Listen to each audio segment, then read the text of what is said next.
I have every right to sit here, and I will not move. Her voice cut through the cabin like a steady flame refusing the wind. Another voice trembled but firm. Why must I prove myself again and again when others are never questioned? The reply came cold as steel, wrapped in the language of authority. Ma'am, this is procedure, and you must comply. The air thickened with silence. Passengers leaned forward, torn between fear and conscience, while a phone lens hovered, catching every breath. The scene was not just about a seat on a plane, it was about whether dignity could withstand suspicion, whether truth could withstand power. And in that narrow aisle, the question grew louder than the engines themselves.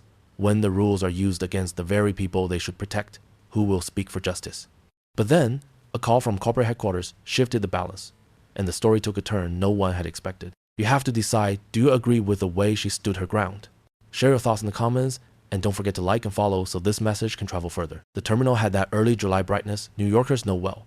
A mix of clear light and soft haze drifting in from the runways, and the murmur of families traveling for Independence Day week rolled like a low tide beneath the boarding announcements. Angela Brooks moved with an easy steadiness through the jet bridge, the kind of calm earned by years of flights that began long before dawn and ended with late meetings under fluorescent office lights. She carried a slim leather bag and the cardboard warmth of a coffee she had picked up beside the gate, where she had left a generous tip in the little glass jar because the barista had remembered her name.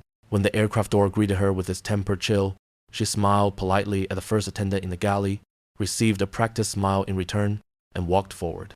Row 1 passed on her left, the wide aisle opening to the second row like a stage. She found the window seat, 2A, and sat with a small exhale, sliding the leather bag under the seat ahead and placing the coffee on the curved armrest so it would not spill when the cabin breathed. The cabin felt like a small city apartment, where every detail had been ironed flat. Cool air, low music, careful carpets that hushed every footfall. Business travelers scrolled quietly. A retired couple, their shirts light and crisp for summer, compared notes about a grandson in Santa Monica, and spoke with the slow affection of people who have rehearsed the same stories many times and love them more each round.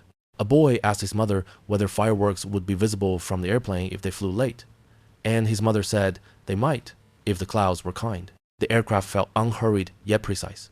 A watch about to be wound. Angela powered on her laptop to clear 2 emails. She checked a calendar reminder about a meeting in Los Angeles when she had committed to weeks earlier because it concerned people whose names never trended online and whose lives were changed by decisions made in rooms without windows. She thought, for a quiet moment, of the city that awaited her, the sun that hangs lower over the Pacific in the late afternoon, the way the air feels different when the ocean is nearby. She closed the laptop and rested her hands on the armrest. Steady, present, a stranger at heart to no one. She made space in herself for this flight to be ordinary. A figure appeared in the aisle. The woman's bun held every hair in place, and the lines at the edge of her smile seemed trained to stop before they reached the eyes. "Good afternoon, Mom," she said, not unkindly, not exactly kindly either, and asked for Angela's boarding pass. Angela provided her phone, the pass bright on the screen. The attendant scanned, looked, then looked again, the way someone looks not for answers but for confirmation of an earlier suspicion. She returned the phone and waited a breath too long before speaking. The delay was delicate, almost artful, the silence of a person who wishes the other would withdraw without being told. On the other side of the aisle, a man in a pale blazer tried not to look like he was listening and failed. Near the curtain, a younger attendant lifted the bin latch and closed it again, hearing the air but not the story. Angela thanked the woman and turned her phone face down on the armrest, content to re-enter her small quiet. But the woman had not moved. "Ma'am," she said, "I may need to verify something with the manifest." The words were perfectly reasonable. The tone said they were unnecessary. She asked whether Angela would mind waiting a moment while she checked the detail about the seat assignment. Angela smiled and said she would be right here. The woman stepped away, conferred with someone at the galley, and returned with the same measured posture, the same trained smile. She asked for Angela's identification, and Angela provided it, the card neat in her fingers. The woman studied it, glanced from the card to the passenger, and back to the card, as if distance could translate into doubt. Angela rested in the stillness of a long, slow breath. She had learned over years of time zones and conference rooms that composure is a kind of language. It tells people who do not wish to hear you that you will be heard anyway. An announcement, warm and professional, welcomed customers aboard and thanked them for choosing the airline during this busy holiday week. It asked passengers to place smaller items under the seat and larger items in the overhead bins, and to let the crew know if assistance was needed. Angela looked out through the oval window at the tarmac, where a service vehicle slipped past like a beetle, and a ramp agent in a high-visibility vest drew a finger across a checklist, every gesture exact. The music under the announcements was the gentle kind that means nothing and so means calm. The attendant returned again. This time, the request reached farther. She spoke about procedures and compliance, about a verification step that would be brief, about how these measures keep service consistent for all customers. She asked if Angela could step into the jet bridge for a moment so she could run a quick check. The words carry their own shadow, a suggestion that stepping out would not be brief, not be a check, not be voluntary. Angela answered in that even voice she reserves for times when clarity is kindness. She had a valid boarding pass for C2A, her identification matched, and she was willing to provide anything else necessary to confirm what was already true. The attendant's expression did not change. It rarely changes in these moments because it has not been taught to. Angela's mind drifted, not away from the scene but beneath it, to the simple promise a ticket makes, that a person may move from one city to another without first defending her right to sit down. She thought, too, of the small economies of courtesy that make public life possible. Earlier, at the cafe, the barista had greeted her with an easy good morning and the polite rhythm of service. She had answered with a thank you, a smile, and a tip, a silent ritual by which strangers agree to care for each other's minutes. That, she believed, is what makes a country work, not just its laws but the daily habits of respect that keep us from needing them every hour. Across the aisle, the retired couple traded a glance they thought was private. The man's eyebrows asked a question. The woman's mouth answered with a line that meant, wait. 2 rows behind, a young professional in a navy suit scrolled through an article about travel delays, thumb jittering with that familiar anxious rhythm of people who budget their days like currencies. A flight attendant drew the curtain to the galley halfway and then whispered through the opening. The stagecraft of discretion performed in plain sight. The air grew cooler, as air will do when words sharpen. Angela's phone buzzed with a calendar alert. She silenced it. She reminded herself that decorum is a form of quiet strength, that patience is a tool. She met the attendant's gaze and held it, not as a challenge, not as an appeal, but as a statement that she was, in fact, here. The attendant's eyes, carefully neutral, dipped to the identification once more. People sometimes search repeatedly for what is already before them when what they are really searching for is permission to believe it. Another attendant, younger, paused beside the woman and asked in a voice designed for customers, "Do you need anything else here?" The older attendant's smile lifted by a practiced fraction. Angela saw and forgave in herself the small ache that arrives when expectation meets the thin curtain of doubt. Outside, the ramp agent signaled the tug with 2 palms raised, a choreography learned by repetition until it became a language of safety. Returning the identification, the attendant explained that she would be back momentarily and slipped down the aisle to the galley again. Angela folded her hands and rested them in her lap. She turned her face slightly toward the window so that the reflection of the cabin floated in the glass. She could see herself seated, composed, and behind her, the blur of movement that told her the scene had not finished arranging itself. The retired couple resumed their conversation. The man speaking about a diner in Westwood where the walls wore decades of photographs and the coffee tasted like mornings in another century. The woman said they would go, and they both smiled, their voices a soft umbrella under which a person might stand a moment to feel kindly human. The attendant approached once more, and now her posture carried the decision.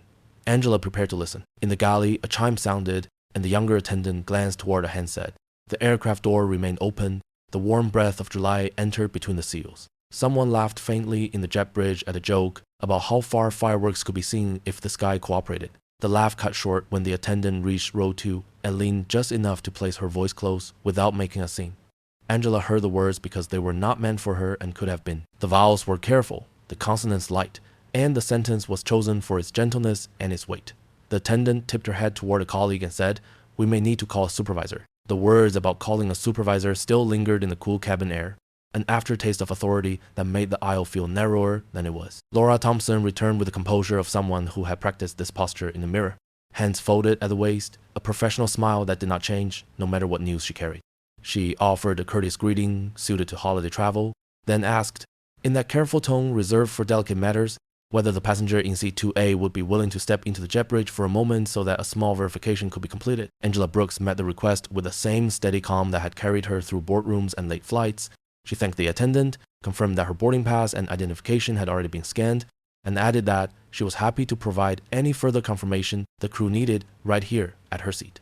The words were soft, perfectly polite, and yet they held a quiet boundary, the kind that says the conversation will have to respect the dignity of the person being asked. A murmur passed through the front of the cabin the way wind travels through tall grass, small, visible, and not easily contained. A man across the aisle pretended to browse a magazine while his eyes floated above the page.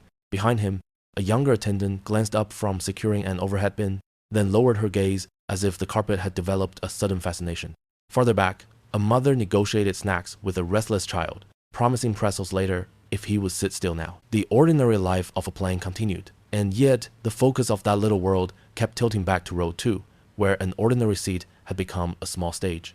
From the forward galley came the measured footsteps of an airport employee in a blazer, the kind that signals a different kind of authority than the uniform does. David Miller introduced himself with a brief nod and practiced courtesy, the syllables of his greeting clipped by the pressure of schedules. He spoke about the importance of an on-time departure during a busy week, about the need to keep the boarding process smooth for everyone, about a quick step to resolve a minor discrepancy. His hands formed a gentle ushering gesture toward the open door, toward the bright seam of summer light in the jet bridge. Angela listened, and when he finished, she answered with clarity. Her boarding pass showed her name and this flight. Her government identification matched that name, and she would prefer to remain seated while any additional check was conducted at her row. Her voice carried the warmth of someone who believes courtesy is not a favor, but a habit. The retired couple in row 1 exchanged a look that might have been sympathy or worry or both. The woman touched the man's sleeve the way people do when they hope a touch can move time along. In the next row, a young professional shifted his laptop to make room for passing back, then realized no one was passing and set the laptop down again, guilty for having expected motion where there was only attention. Near the curtain, a beverage cart chimed softly as someone secured a latch, the sound crisp as glass. Laura kept her voice low, a customer service whisper designed to carry only to those who were meant to hear. She described the step again, this time invoking procedure. She spoke of consistency, of fairness, of ensuring the service experience remained the same for all. The words were neutral, the weight beneath them was not. Angela held the attendant's gaze and answered with patience. She respected procedure, and she respected the people who upheld it, and she also respected the promise a ticket makes to the person who holds it. She added that she had an important meeting in Los Angeles that afternoon, that she wished the plane and its people well, and that she would appreciate being allowed to travel in peace. There was no edge in her voice, only the quiet architecture of self-possession. David's phone vibrated. He glanced at the screen, then tucked it away with a sigh, too small to be called a sigh. He leaned toward Laura, and the two exchanged a few words that disappeared into the hush of the curtain. When he straightened, he turned to Angela and, with a hint of impatience he seemed to regret, even as it surfaced, suggested that it would be best for everyone if she stepped out for just a moment. He said the phrase many professionals say when they are tired of being professional, just a moment. Angela folded her hands in her lap and, with a small, steady breath, repeated that she would remain in her seat and comply with any verification at this location. She thanked him by name. The courtesy felt like a hand extended across a narrow bridge. The cabin chilled by an invisible degree, the way rooms do when tension settles into them. A man 2 rows back cleared his throat, and the sound carried more judgment than a paragraph could. Richard Hayes, a traveler in an expensive blazer that fit like a declaration, let his eyes rest openly on Angela. When he spoke, he used a tone people mistake for helpfulness when what it offers is instruction. He suggested that if a process were underway, it might be easier for everyone if the passenger in 2A cooperated. He added, with a shrug that aspired to casual, that some seats simply were not for everyone. The sentence landed softly and sank like a stone. Angela turned her face toward the window and watched a service truck trundle past, its hazard lights blinking with the stubborn cheerfulness of machines that do their work without apology. The airline's safety announcement began, a familiar cadence asking for bags to be tucked under seats and electronics to be set to airplane mode. The voice thanked customers for choosing the carrier during a busy holiday week and reminded them that the crew was there to assist. The words turned the cabin into a chorus of small preparations. A seatbelt clicked, a window shade adjusted, a laptop slid into a briefcase, and still, the current of attention ran back to row 2. Angela adjusted the strap on her bag, then left her hands folded. Years of travel had taught her that patience is not passivity. It is a forward motion too quiet for some people to hear. Laura returned, and this time a third person walked with her. Officer Karen Davis, an airport security officer whose uniform carried the gravity of rules and the responsibility to apply them wisely. Karen's presence quieted the air further, not with threat, but with the awareness that decisions sometimes widen beyond customer service. She greeted Angela with a respectful ma'am and asked in a level voice whether she would be willing to step into the jet bridge to resolve a procedural question. Angela thanked her, explained again that she had valid documentation, and stated that she preferred a verification at her seat. Karen listened without hurry. The professionalism in her posture said that she knew the difference between enforcement and escalation. David checked his watch in a gesture that was more habit than necessity. The minutes mattered in a way that made his shoulders tense. He spoke to Karen in a low voice about departure slots and boarding groups. about how delays ripple through an afternoon schedule like pebbles dropped into a lake. Karen nodded, absorbing the information without granting it the power to override judgment. Laura, standing half a step behind them, repeated a line about consistency and policy, and this time the words had the inflection of someone accustomed to being obeyed. Angela looked at Laura and saw not a villain, but a person inside a system. A system that sometimes used procedure as a shield against the discomfort of confronting its own assumptions. She felt, for a heartbeat, the small exhaustion that comes from being asked to explain oneself in the face of doubt that has nothing to do with facts. The retired couple in row 1 now watched openly, the man's hands folded over his knees, the woman's mouth set in a line of worry that had learned restraint. The young professional closed his laptop and stared straight ahead, as if looking forward could make the present move faster. Angela spoke again, her voice gentle, her diction precise. She explained that she had shown her boarding pass, that her identification matched it, that the scanner had accepted both. She said she respected every person doing a difficult job on a busy day, and she asked to be respected in return. There was nothing theatrical in her tone. She was not performing for the cabin, only living in it. On the other side of the aisle, Richard let out a breath that might have been a laugh if it had been kinder. He said something about rules being rules, and the sentence wore the tidy certainty of someone who rarely had to think about the difference between rules and the people they are meant to serve. Karen took a half step closer, her voice lowered to the private register that professionals use to avoid turning moments into spectacles. She explained what would happen if a passenger declined to comply with a crew request, what the options were, what the consequences might be for the flight and for the passenger. Her words were not threats, they were the outline of a decision tree. Angela listened. She thought of the meeting that awaited her in Los Angeles and of the people there who were counting on her to arrive as promised. She thought of the little courtesies that greased the gears of public life, doorways held, greetings exchanged, tips left for good service, and of how easily a day can run if those courtesies are honored. She also thought of the cost of stepping out now, not only to her schedule but to the narrative that would be written in the minds of the people watching. Laura's expression sharpened into something like relief at the possibility of closure. David shifted his weight, eager for the moment when the plane would back away from the gate and become a puzzle for someone else to solve. The cabin's attention tightened, a focus that made the air feel thin. Angela drew a breath that was not quite deep, then placed her fingertips lightly on the armrest as if to ground herself in the simple fact of being seated. She repeated that she was willing to cooperate fully at her seat, that she wished to remain where her rights had placed her. The words were a small candle in the room that wanted darkness. The scene held in suspension. Somewhere near the galley, ice clinked against a pitcher as if trying to break the spell. A child asked a parent whether they would still arrive in time for dinner, and the parent said they would try.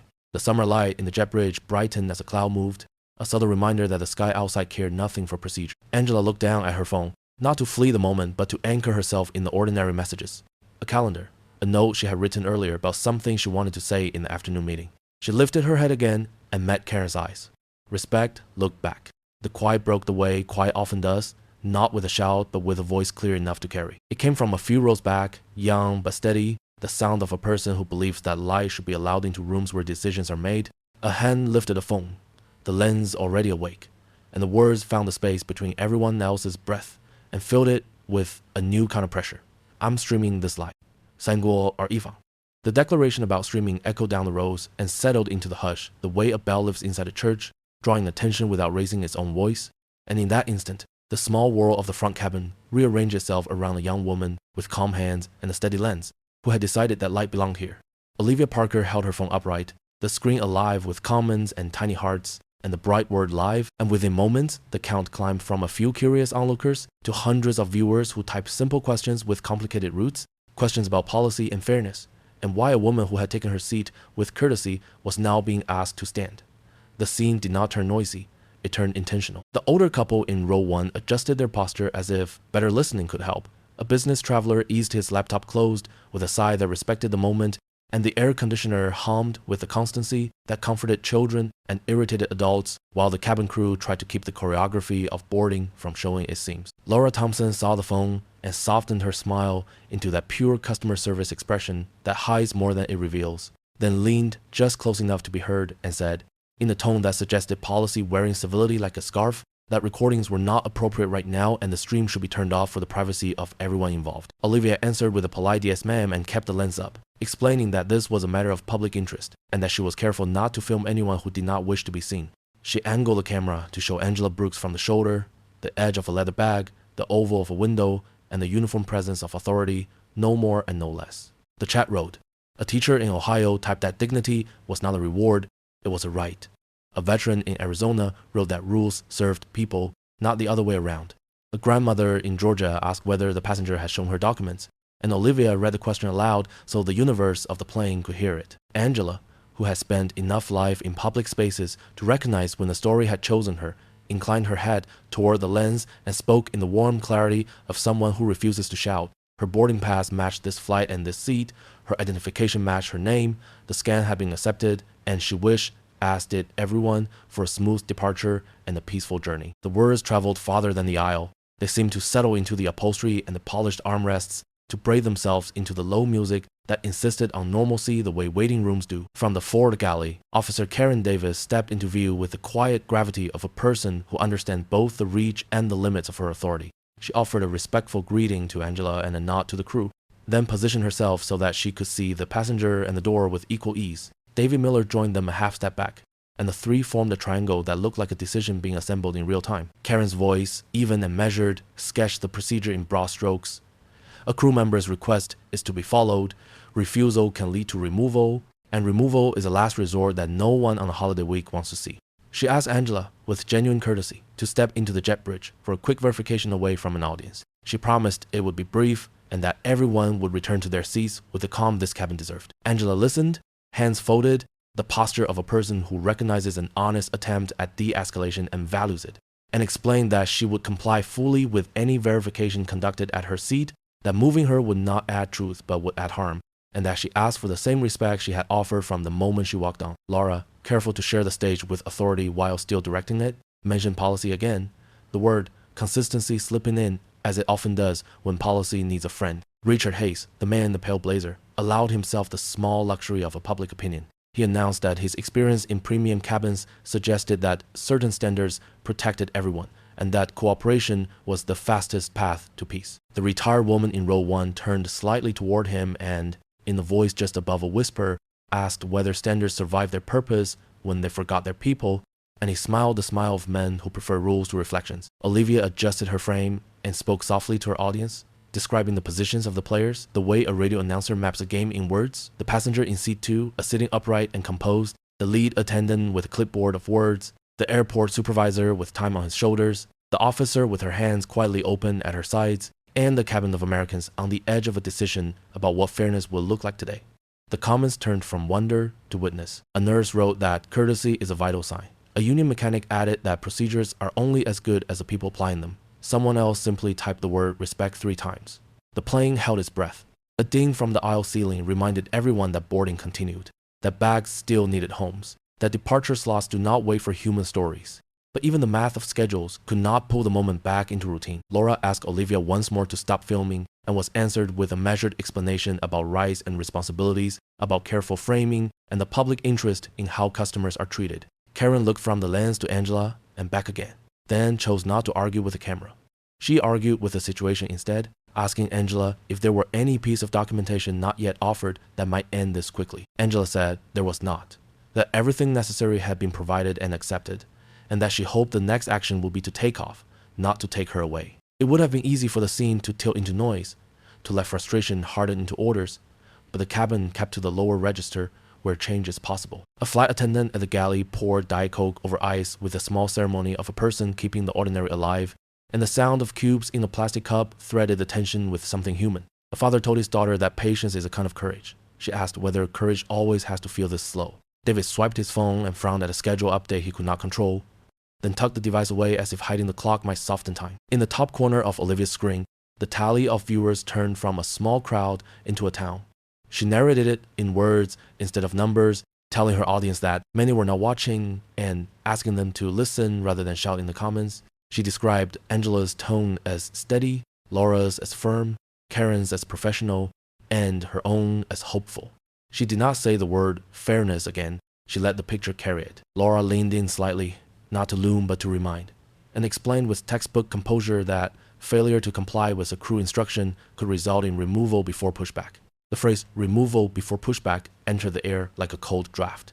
Karen, sensing that the balance might tip, raised a hand a fraction, not to command silence, but to catch it. She addressed Angela with the plain honesty people over 60 recognize as the one tone that never goes out of style, and asked if she understood the potential consequences of remaining seated against the crew's directive. Angela answered that she did, and that her intention was not defiance but dignity, not spectacle but justice, and that this cabin, like any American room, was at its best when courtesy met courage halfway. For the first time, a flicker of something like doubt crossed Laura's eyes, not about her authority, but about the way she had chosen to use it. Richard shifted and adjusted his cuff as if the fabric had become unfriendly. The older couple in row 1 clasped hands quietly, their fingers rehearsing an old choreography that had gotten them through harder rooms than this one. The silence asked for a decision. Angela rose, not with defiance, but with the controlled grace of someone who will not be hurried out of her own story, and she turned her eyes toward the lens that had been kept steady with such care. She did not raise her voice or lower it for effect. She found the middle that grown people choose when the truth matters most, and she offered it without ornament. I have nothing to hide. The sentence did what good sentences do. It gathered the room and held it still. Olivia let the words sit in the stream without comment. Karen inclined her head a fraction, a gesture that read as professional acknowledgement and private respect. Laura, for a heartbeat, looked as if she wished the sentence had not been necessary. David stared at the open door of the jet bridge and understood, perhaps for the first time today, that there are departures measured in more than minutes. In the rows behind, a young man who had been shielding his face from the camera lowered his hand, and a woman who had been pretending to sleep opened her eyes to watch as if waking might help. The social feed bloomed with messages that would take minutes to read and far longer to forget. A pastor thanked Angela for choosing the path of light. A retired judge wrote that due process begins with believing the evidence you hold in your hand. A flight attendant from another city chimed in to say that training only works when the heart is trained too. The plane became the kind of classroom America still knows how to be when it tries.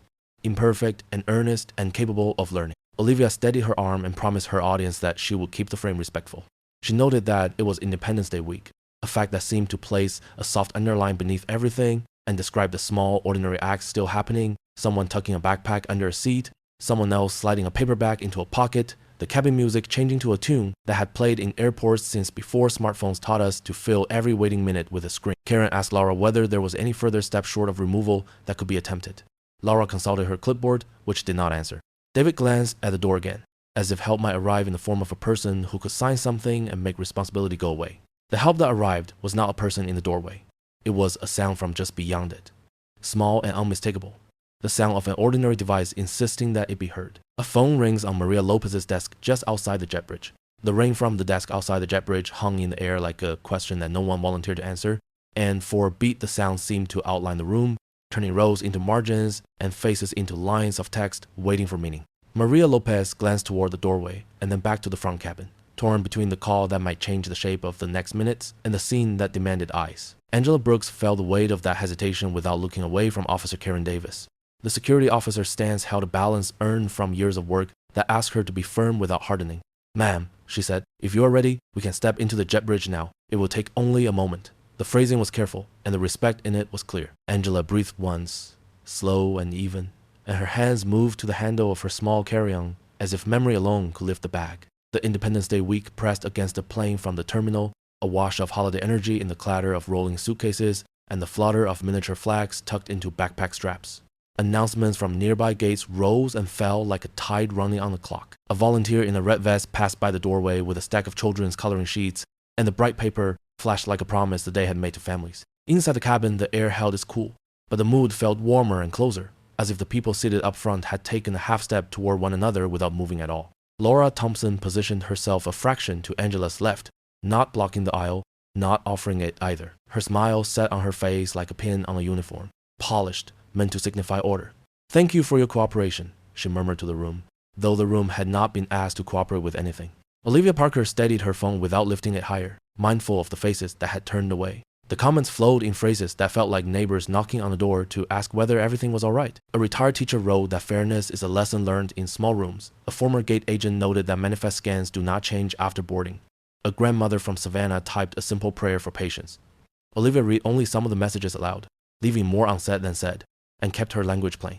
She described the officer's calm, the supervisor's concern, the lead attendant's insistence, and the passenger's composure. She avoided speculation the way a careful driver avoids potholes, choosing the left lane of observation over the right lane of opinion. David Miller checked the time on the overhead screen out of habit, then glanced toward the jet bridge as if he could move the clock with his eyes. He stepped close enough to speak to Karen and Laura without raising his voice. "We are tight on our window," he said, the words quiet but shaped by pressure. Every minute here pushes crews out there. He gestured toward the invisible map that lived in his head, the one with planes and gates and connections like threads pulled taut. Karen acknowledged him with a nod that did not yield her judgment. Understood, she replied. We will resolve this in the least disruptive way possible. The phrase least disruptive way possible sounded to Angela like a path meant for everyone but the person who had to walk it. Across the aisle, the older couple sat with their hands entwined, a small act of mutual steadiness. The man leaned an inch toward Angela and offered in a voice tuned to discretion, "If there's anything we can do." He did not finish the sentence. The etiquette of travel had taught him that some offerings are a comfort simply because they're offered. Angela turned her head slightly and gave him a grateful look that said the kindness had landed. 2 rows back, a young professional folded a sports coat precisely and slid it into the overhead bin, the controlled motion of someone giving his hands a job so that his mind would not pick a fight it could not finish. Ethan Johnson, a flight attendant from the main cabin, paused at the curtain with a quiet hesitation. He had helped at the gate earlier when boarding groups were called, and he remembered the scan of a boarding pass with Angela's name blooming green on a handheld screen. He also remembered the small pause in himself when he saw who held the phone and which seat the digits spelled. He was not a supervisor. He was not invited to this conversation, but work taught him to track details, and conscience taught him that some details matter more than the title on a name tag. He caught Laura's eye. "Lead," he said softly. Using the shorthand the crew preferred, the manifest shows seat 2, a confirmed under Miss Brooks. Scanner was clean, Laura answered without looking away from Angela. "Thank you," she said. "We are following procedure." The words were gentle and final, the way a door closes with a click even when there is a hand on the other side. The seatbelt sign chimed, not as command, but as a reminder that the space between ready and not ready is a narrow one on an airplane. Karen stepped a fraction closer to Angela, her voice firm but never raised. "Ma'am," she said, "I would like to escort you outside now. We will complete a quick check and then we can move on." The phrasing stayed careful around the word escort, as if the syllables might bruise if said too plainly. Angela's fingers tightened around the handle of her bag. For a moment, she saw the afternoon meeting in Los Angeles, like a picture held at arm's length. A conference table, a sunstrip on glass, people who had arranged their day around her presence because a decision needed a voice that belonged to her. She saw, equally clearly, the faces around her now, strangers waiting on the outcome of an argument they had not asked to attend and could not leave. There are moments, she knew, when the quickest way out is not the right way through. Still, the calculus of a crowded day does not always cooperate with a map in the mind. Angela stood. The motion was unhurried, the kind that refuses performance. She slid the carry-on a few inches into the aisle. She did not look at Laura. She looked at Karen. And what she offered the officer was neither surrender nor challenge, but trust. "If you need to escort me," she said, "I will not resist." The words were simple, the tone free of bitterness. The sentence put a fence around her dignity and left the gate open for the people who were doing their jobs to walk through without shame. A low sigh moved through the front rows, not relief and not disappointment. Something in between, the sound people make when an outcome they do not want seems to have become unavoidable. Richard Hayes adjusted his posture as if a familiar world were reassembling itself. He turned slightly toward the aisle and remarked in a voice that was meant to be heard, "This is better for everyone." The older woman in row 1 looked at him with the calm reserve of someone who has lived through eras he reads about and said nothing at all. Olivia, still framing with care, felt her throat tighten against the urge to narrate.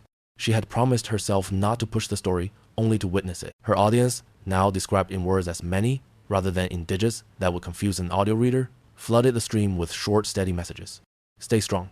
Do not let grace be mistaken for guilt. Let the facts stand where they are. Karen gestured toward the aisle. "Thank you, ma'am," she said, and the gratitude sounded real. Angela took one step, then another. The Karen rolled. The jet bridge waited with its open mouth and its square light, and beyond it lay a desk with a phone that had rung and then quieted. A child in row 3 asked a parent, in the plain wisdom children inherit, "Why does she have to go?" The parent answered, "Because sometimes adults forget how to listen, and immediately wish the words had been gentler." The murmur of the terminal drifted in through the door, the particular sound that airports share from Boston to Burbank, wheels, voices, the piercing beep of a cart, the warm echo of a paging call. Angela reached the row's end and paused, as if to mark the threshold between a seat she had been assigned and a space where assignment would be questioned again. Laura stepped forward, ready to lead the procession in the manner of someone certain of her lane. Karen, reading the moment, placed herself at Angela's side, rather than ahead of her. "We can take it slow," the officer said. "There is no rush that needs to make this harder." David exhaled audibly, and the sound pulled a few stray eyes away from the aisle to his face, where urgency and fatigue had signed their names. He half turned toward Maria at the doorway. "If there's anything we need from corporate," Now will be the moment, he said under his breath. Ethan chose that instant to do the quietest thing a person can do in a room that has mistaken silence for consent. He spoke. Lead, he said again, voice low and careful. I saw the scan. It was clean. We can verify here. Laura's jaw tightened. Something like conflict moved under her professionalism, a small tremor in a field that had looked flat. She did not raise her voice. Thank you, she repeated.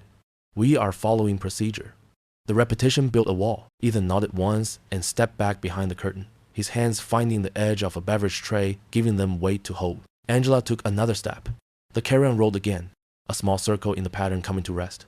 Olivia's camera tracked the motion without intruding. She told her listeners that the passenger had agreed to go outside for a check, that the officer had promised calm, that the supervisor had reminded everyone of time, and that the lead attendant had stayed with the language of policy. She added, in a sentence meant to be felt more than analyzed, that respect is not a detour from efficiency. It is the road. A veteran watching from a living room somewhere typed a line about dignity being the only luggage people keep even when everything else is taken from them.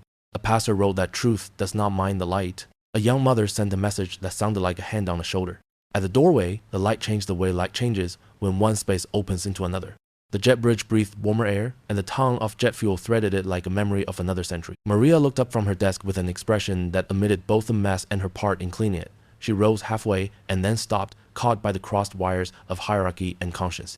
Angela paused again, and in that small pause, the cabin seemed to lean forward as one. Karen's voice, always steady, softened. We will be right back, she told the room. As if including strangers in the promise could turn them into witnesses rather than bystanders. Laura adjusted her clipboard, the modest instrument of authority, and angled her body to shepherd Angela into the hall.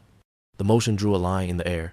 Angela's eyes moved past Laura to the window at the end of the jet bridge, where a slice of summer sky lay blue and indifferent. She remembered for a heartbeat, a childhood lesson taught by elders who had crossed rooms like this, with the grace of people who refuse to be less than themselves. Step where your name belongs, and let your name belong where you step.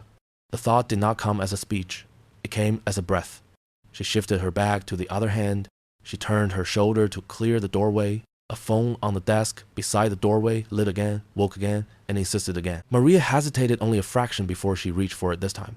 The kind of fraction that decides whether a story's next sentence bends toward shame or toward repair. The ring cut through the thin boundary between the cabin and the hallway, and people in the first rows heard it and did not know why they were holding still.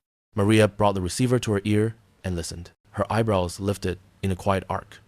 She looked up at David, then at Laura, then at Karen, then at Angela. The pause was the size of a heartbeat, no longer and no shorter.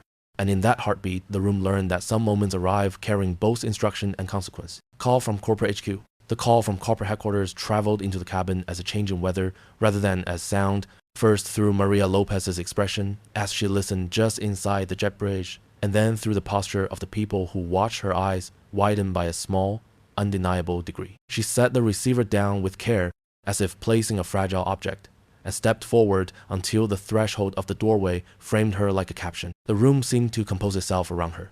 Angela Brooks seated in 2A with her carry-on beside her ankle, Officer Karen Davis at an angle that allowed courtesy to lead and enforcement to follow, David Miller half a step back with time still riding his shoulders, Laura Thompson standing in the aisle with a clipboard that had become a shelter, and Olivia Parker, lens held steady at a respectful height, narrating in plain words for an audience that had grown from a handful into many more than a handful. Maria's voice carried the steady music of someone used to giving instructions on busy days. She asked, using Angela's title, whether she might see, at the seat, the documentation Angela had already referenced, just so that the internal systems and the human eyes could be reconciled, and the verification could be entered cleanly into the log. The language was procedural. The tone made room for respect. Angela unlocked her phone without haste. The screen lit with an email chain whose subject line mentioned a strategic partnership, a board agreement, and an equity position. She opened the letter on company letterhead that described, in flowing and unambiguous prose, a preferred stake with voting rights and a set of environmental, social, and governance provisions that had been integrated into operating commitment. She scrolled to a paragraph that spelled out escalation contacts by name and office. Maria read in silence, her eyes moving in small, trained arcs. And then she took out an airline tablet and matched details line by line. Names, titles, the identifiers that matter because they anchor reality to record. She lifted her gaze to Karen. Ma'am, she said, careful to hold both hierarchy and humility in the address, this documentation is consistent with the information I have received. I am initiating an internal verification with our leadership office now. The light from the open door threw a rectangle onto the carpet. In it, Dust motes drifted like shy confetti. The sounds of the terminal wheels, voices, a car's insistent beep fell back as if a hand had lowered a fader. Olivia told her listeners, without using numerals that would tangle a synthetic voice, that many were watching, that the stream had become a town square for a moment, and that she would keep describing what she saw with care and restraint. She noted the calm in Karen's posture, the fatigue shadowing David's eyes, the formality in Laura's voice, and the steadiness in Angela that seemed to instruct the air. A nurse commented that courtesy is a vital sign. A former gate agent wrote that manifests are not a matter of belief. A retired judge added that due process begins with believing the document you already hold. Maria's tablet chimed, an ordinary sound that arrived with extraordinary relief. She looked down, then up. Confirmation received, she said, the words choosing clarity over ceremony. She turned to Angela. Dr. Brooks, thank you for your patience. Your documentation of strategic partnership and voting rights has been verified by our leadership office. The sentence entered the cabin and rearranged it. Laura's smile shifted by a fraction, a movement so small it might have been called the absence of movement, if not for the way her fingers tightened on the clipboard. David took a breath he had been saving. Karen inclined her head to Angela with a professional acknowledgement that carried private respect. Olivia did not cheer. She simply let the image breathe. Angela did not stand or raise her arms. She did not permit triumph to masquerade as justice. She held the phone so that Maria could read a final paragraph, an addendum describing the social and compliance obligations that accompanied the investment. Then, Angela spoke for the cabin in a voice that kept to the lower register adults trust. She said she had boarded with the same promise any passenger receives when a ticket is purchased: the right to travel without having to audition for the seat. She said she respected the work of every person on that plane and in that terminal. She said she also respected herself, and that respect had required her to sit still in the face of doubt. She framed each sentence for ears that were tired and hearts that might open if given a chance. Laura stepped in with policy. She explained, in textbook cadence, that the crew's responsibility is to ensure consistent service for all customers, and that sometimes a brief pause for verification protects the experience. Her diction was flawless. The explanation did not match the hour that had just occurred. Richard Hayes, at his aisle perch, shaped a sentence intended to sound reflective and landed it somewhere nearer condescension, observing that premium cabins operate best when standards ward off confusion. An older woman in row 1, who had been a nurse for longer than Richard had been a frequent flyer, said in a voice that could both comfort a patient and correct the junior doctor, "Standards are for service, they are not for sorting people by who you think they are." Richard let his cough become fascinating. Angela waited for quiet to settle, as it always does if given the place to rest. Then she turned her words outward so that the witness could become record. She said, in terms anyone could hold, that she was not only a passenger. She said that her firm held a substantial and strategic share in the airline, a share accompanied by voting rights and guardrails that linked profit to principle. She said the truth plainly so that it would not be mistaken for a trick. Her company's investment did not purchase privilege for her seat. It purchased accountability for moments like this. Olivia translated the thought for her listeners with the simplicity that suits a radio voice. That what had been asked of this passenger had not been asked of the idea of fairness, and that fairness had now been invited to sit down. Maria asked, not with resistance, but with duty, how Angela wished to proceed. The plane could not float in a moment forever. The afternoon would break either way. Angela drew a breath that was not quite deep, and offered the shape of the future she wanted, not only for herself, but for anyone who would take a seat behind her in some other city on some other day.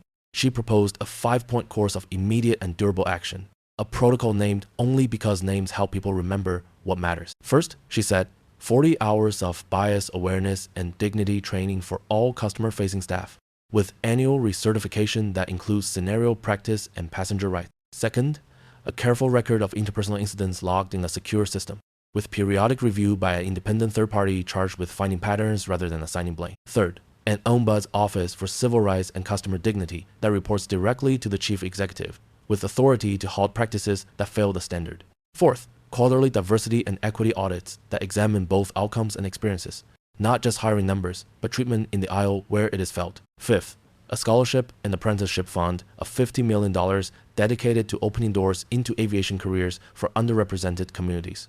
Because a culture changes fastest when the room itself changes. Silence did not oppose the proposal. It absorbed it.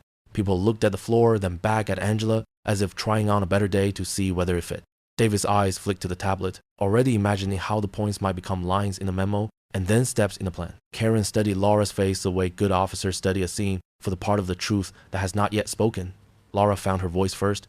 She thanked Angela for the input and said that policy suggestions of that scope would need to be evaluated by leadership through established channels. She spoke of committees and of processes, and for the first time all day, her words sounded like someone building a fence rather than a path. A small obstacle then entered, as obstacles do when the world tests whether you mean what you say. Maria's tablet required one more internal code to complete the verification entry, a code only a particular office could provide because its use triggered a compliance review designed for serious incidents. Maria requested the code and was told, in language that could make anyone older than 60 sigh in recognition, that standard turnaround could not be rushed and that the entry should be made later.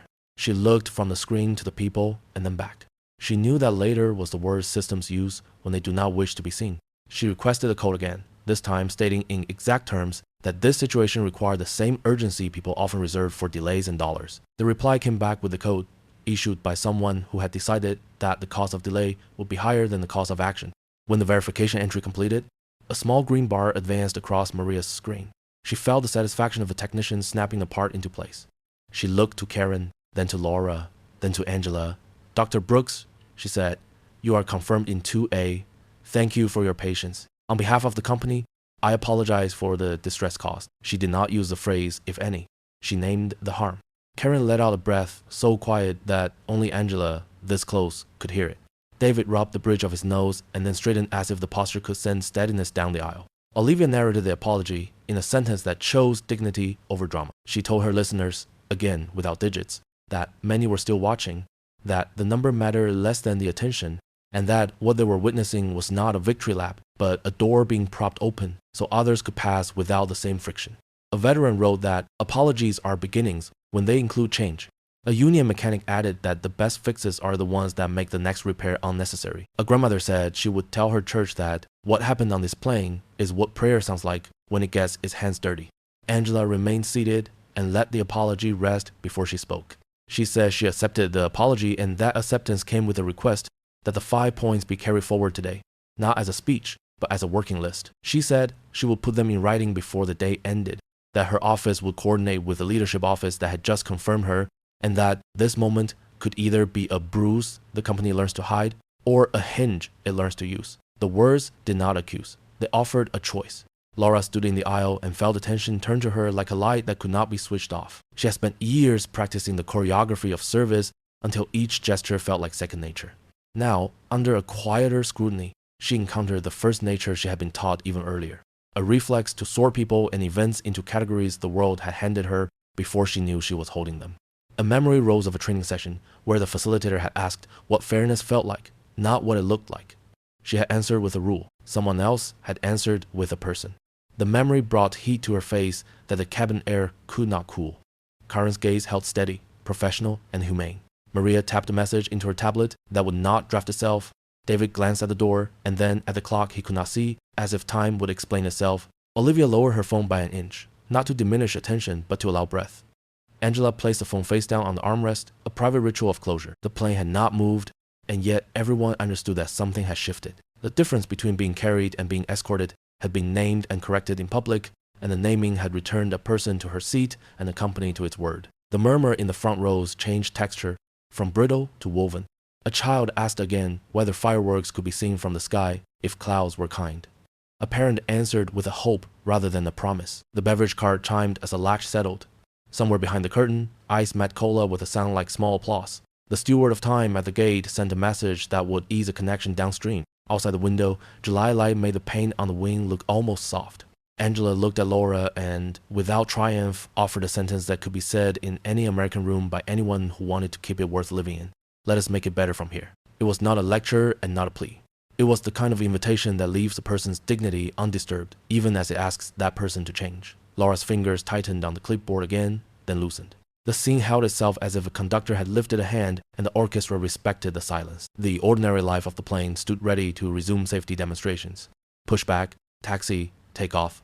But for a heartbeat longer, everyone stayed where they were so the moment could finish writing itself. Laura let the clipboard slip from her hand, color draining from her face. Officer Karen looked at Maria and said, "So, what now?" Officer Karen did not raise her voice. She asked the question the room had already been asking in silence, and the words gave everyone permission to breathe again. Maria answered first. She stepped just inside the doorway, the jet bridge light bending her shoulders. and said that verification had been completed and recorded, that the passenger in 2A was confirmed, and that the company would apologize without conditions. She did not say if. She did not say inconvenience. She used the simple word harm and let it stand. David, who had been carrying time like a stack of plates, lowered his hands an inch. He turned and spoke into the handset by the galley to coordinate a new pushback, his tone steadying as it found a path back to routine. Laura stood very still, as if stillness might be mistaken for composure, and held her clipboard with both hands, the way a person holds on to a rule when a better idea has arrived. The apology came next, not as a corporate script, but as a human sentence, delivered over the cabin speakers by Maria with the cadence of a neighbor speaking at a church microphone. She thanked customers for their patience during a difficult moment, acknowledged the distress caused to a passenger who was entitled to her seat, and stated that the company would take immediate steps to ensure dignity and fairness were protected in practice, not only on paper. The words were not dramatic. They were exact. In the front rows, breaths released in small, private ways.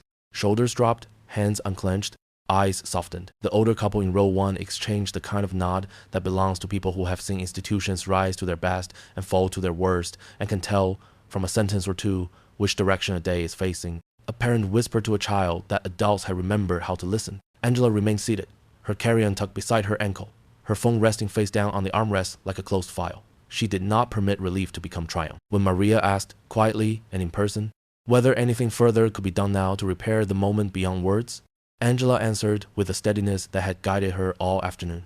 She said that an apology meant the most when it led directly to action. She offered again the 5 points she had named, not as punishment and not for theater, but as a working list meant to keep people from being asked to prove their own dignity at 30,000 feet or anywhere else. Maria repeated each item backing her own words as she entered them into a follow-up note tagged for leadership, a habit she had taught herself so that nothing important would be lost in the noise of a busy day. Karen, standing at an angle that respected both privacy and presence, took notes into her small log, the phrases measured and fair. Laura watched this with a quiet that was new for her. She had built a career on execution, never letting a cabin see the seams of service. And in that pride lived a habit she had not named, using procedure as a shield when empathy required reaching past it. A memory rose, the first year she had worked a holiday week, when a young mother with a lap child had asked for water during hectic boarding, and Laura had answered with a rule instead of a cup. She had learned to be efficient and had forgotten to be kind. Now, under a more merciful light, she felt heat gather at her face. Maria, having logged the immediate steps, spoke to Laura in a tone that was neither punitive nor permissive. The lead would be removed from duty for the remainder of the flight and scheduled for a review, not to make an example, but to make a correction. Laura nodded once. She did not argue. She passed a clipboard to a colleague with hands that trembled and walked, without an escort, down the aisle, past people who made room and kept their eyes level. Olivia, who had narrated without inserting herself, told her audience in plain words that the company had apologized, that action items were being drafted, and that the lead attendant was stepping off the flight to allow the crew to reset. She did not count viewers. She described them as many, then thanked them for keeping the comments respectful. She promised to end the stream when the plane pushed. Before she lowered the phone, she added a sentence her grandmother had taught her, that courage is not a performance and dignity is not a negotiation. The chat filled with short blessings, with thanks for the officer's balance, with notes from other crew members around the country who said they were listening and learning. Olivia looked to Angela and received a small nod that meant yes. Let this moment finish becoming a lesson rather than a spectacle. The aircraft door closed with its familiar hydraulic sigh, and the hush that follows that sound felt like a clean page. Safety instructions began, delivered by a crew member whose voice stayed warm even as she traced the choreography of belts and masks and exits. Pushback rode the world slowly past the windows. The terminal's bright flags and family clusters slid by like a film of ordinary life. And the ramp workers in their high-visibility vests lifted hands in a signal that reads as both procedure and salute. Taxiing took the long, patient route common on busy afternoons, the wheels writing a quiet cursive along the yellow lines. Someone in the first rows asked a flight attendant for ginger ale, someone else asked for sparkling water with a slice of lime, and an ice bucket chimed like tiny bells as the cups filled. The everyday had been restored without denying what had happened. That is a particular kind of repair. Angela watched the wings settle into a slight flex as the flaps set for takeoff. She thought of the meeting waiting in Los Angeles, the faces around the conference table, the small courtesy of a glass of water placed before she asked, the minutes laid out like stepping stones toward a decision, and she felt an unusual unity between that room and this one. In both places, people were asked to remember that fairness is not an extra, that rules exist to serve and not to sort. She drafted a message to her office on the ground, a short summary of events, a copy of the 5 points, and a request to set a call with leadership before the day ended so that the working list could become an action memo with timelines, training hours, and accountability. She spelled the dollar figure for the scholarship and apprenticeship fund in words, the way she would speak it in the room where numbers can too easily become abstractions. When she finished, she placed the phone face down again and looked out at the runway. Takeoff gathered its familiar powers. Engines rose from hum to hell note. The body pressed gently into seats. The city eased below, its grids turning into threads, its rivers into ribbons. In that upward tilt, a soft applause moved through the front rows, not for the flight, but for the day's better choice. A man whispered God bless her in a tone that did not ask to be heard, and the older woman beside him murmured Amen, not like punctuation but like continuation. The climb leveled, the light softened to the clean blue that remembers a coastline even when the land is still far away. A cart whispered forward with the promise of pretzels and soft drinks. Angela accepted water. Olivia closed her stream and typed a short caption for anyone who would watch later. That courtesy and courage had met at a seat by the window and decided to travel together. The captain spoke from the flight deck in a voice that carried the weather and the wisdom of many hours aloft. He thanked the passengers for their patience during an unusual delay and reminded everyone that their crew was here to make the journey comfortable. He did not explain the incident. He did not need to. The tone did enough. Karen, released from the tight coil of the boarding moment, walked the aisle with a simple purpose: to be seen not as a threat, but as a neighbor in uniform. She stopped once at Angela's row and spoke in a voice meant for only two people. She said that the line between enforcement and escalation is thin when time is tight and eyes are many, and that it had been an honor to stand in a space where dignity asked to be recognized. Angela answered that it had been a comfort to find a professional who knew that difference. As the plane moved westward, a small economy of kindness resumed its usual trade. A stranger held a diaper bag so a parent could buckle a child. A traveler returned a book that had slipped to the floor.